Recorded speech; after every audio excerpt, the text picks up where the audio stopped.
A Filipino nanny can actually share a bed with her employer's son. Angel works in Denmark's wealthiest neighborhood. Her employer's family treats her incredibly well. When Angel wants to start her own business, her employer Cecily even offers to help. This makes Angel feel at home in this distant country. But her fellow Filipino Ruby isn't so lucky. Tomorrow is the first day of school for the kids. The neighbor's son Oscar and nanny Ruby are invited to stay for dinner. But Ruby seems completely distracted throughout the meal. She looks like something's really bothering her. As she's leaving, she calls out to Cecily. After hesitating for a long time, she finally asks Cecily for help. I don't think I could stay with Rasmus and Katerina anymore.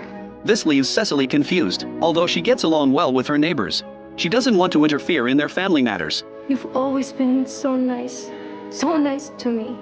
I think Cecily ends up cutting Ruby off. She ignores a desperate cry for help. Early the next morning, neighbor Carter suddenly shows up at the door. He says nanny Ruby has disappeared. Her phone is turned off too. The disappearance of an Asian nanny isn't a big deal to them. Carter leaves in a rush to get to work, but this sense chills down Cecily's spine. Ruby's words from last night start replaying in her head. She's so unsettled she can't focus at work. Soon an important clue emerges. After work, Cecily is walking past a dumpster on her way to the gym. Just yesterday she saw Ruby throw something in there. Ruby even ignored Cecily's greeting. Cecily feels there must be a clue inside, but a dog's barking stops her from getting closer. An elderly couple lives in that house. They have nasty tempers, so Cecily temporarily abandons her plan. Carter speculates that Ruby might be like some other maids who come to Europe. Because of immigration issues, they choose to suddenly disappear one day. They end up in places like brothels. His words drip with contempt. At dinner, Cecily brings up calling the police again, but the Carter couple still doesn't care. After all, it hasn't been 24 hours yet. The police probably wouldn't even open a case. Unwilling to give up, Cecily suggests checking Ruby's room to see if they can find any clues. When the group goes down to the basement,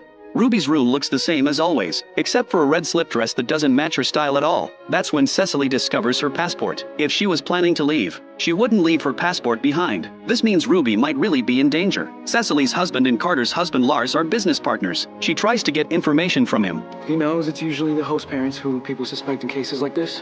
God, really?